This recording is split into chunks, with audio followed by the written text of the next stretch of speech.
For a long time, the assumption about our ancient past was a grim one. That in a world with no hospitals, no modern medicine, and barely enough food to go around, there was no room for anyone who couldn't keep up. That a child born different, born with a visible disability or a genetic condition, would have been abandoned, or worse, simply left behind by a group that couldn't afford to carry anyone who couldn't contribute. It's a bleak story. It fits a certain picture of prehistory as pure, brutal survival of the fittest. And for decades, without much direct evidence either way, it was simply assumed to be true. Then, in 2024, a team of geneticists did something that had never been done before, and the evidence they found tells a completely different story. Here's the honest truth about why this took so long to discover. Down syndrome, caused by an extra copy of chromosome 21, leaves subtle marks on bone growth, but marks that are notoriously difficult to identify with certainty in old, damaged, incomplete skeletons.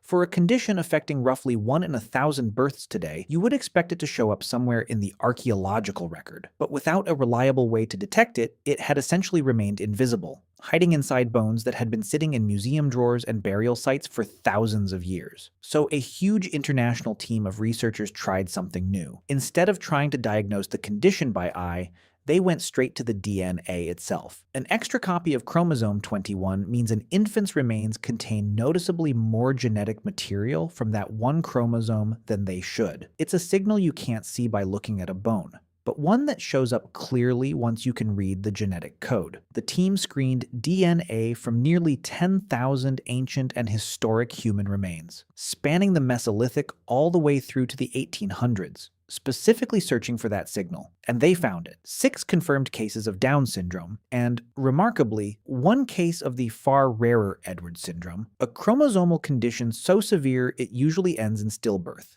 The remains came from wildly different times and places across Europe, some more than 5,000 years old, one from as recently as the 17th or 18th century. But the DNA itself was only half the discovery. What the researchers did next is what makes this story worth telling. They looked at exactly how each of these individuals had been buried. At an Iron Age site in northern Spain called Alto de la Cruz, researchers had already excavated the remains of a stillborn or newborn infant years earlier, buried with a string of bronze rings and other small ornaments, a burial striking enough that archaeologists had long wondered why this particular child had received such careful treatment. When the DNA results came back, the answer arrived nearly 3,000 years later. That infant had Down syndrome, and it wasn't an isolated case. Several of the Down syndrome burials identified across the study were found placed inside the walls of homes, in a place and time when floor burials inside a house were generally reserved for infants considered significant in some way, not simply discarded. Researchers involved in the study were careful to say they don't fully know why this pattern exists, but the pattern itself is difficult to ignore. Communities living thousands of years ago appear to have been choosing, specifically, to give these particular children the same care,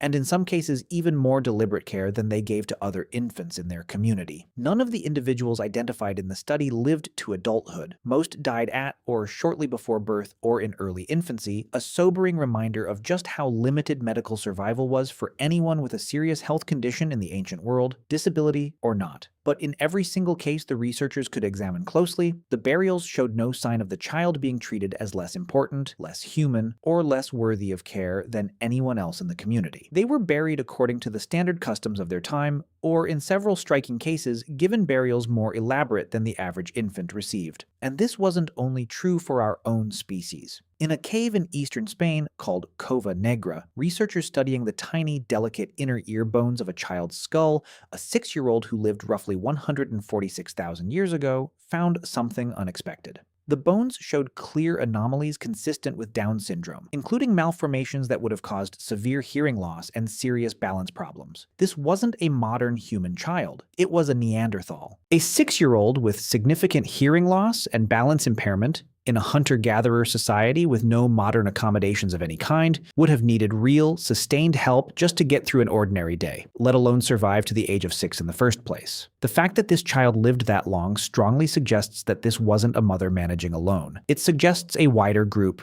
working together, willing to carry the extra weight of caring for a child who needed more help than most. And there is an even more striking Neanderthal case that points in exactly the same direction. A skeleton known as Shanidar 1, found in a cave in northern Iraq, belonged to a man who was blind in one eye, missing the lower part of one arm, deaf in one ear, and suffering from severe arthritis that would have made walking painful. And yet the evidence shows he lived to what was, for a Neanderthal, a remarkably old age, likely into his 40s or beyond.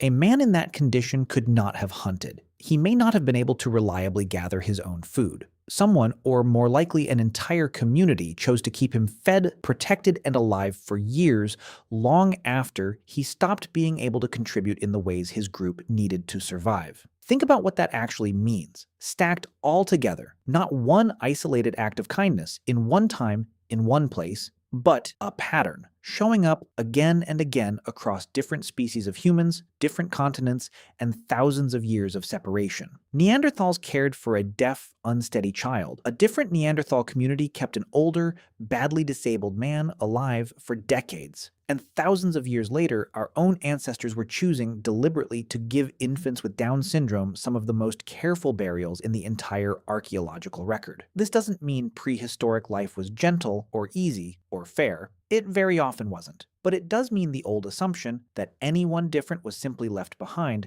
is not what the evidence actually shows. Wherever researchers have managed to look closely enough, carefully enough, using tools sensitive enough to catch what the naked eye alone could never see, the pattern that keeps emerging is the opposite of abandonment. So let's put it all together and really see what this evidence actually tells us. For most of human history, we assumed that a world without medicine, without safety nets, without any modern understanding of genetics at all, would have had no room for anyone who was different.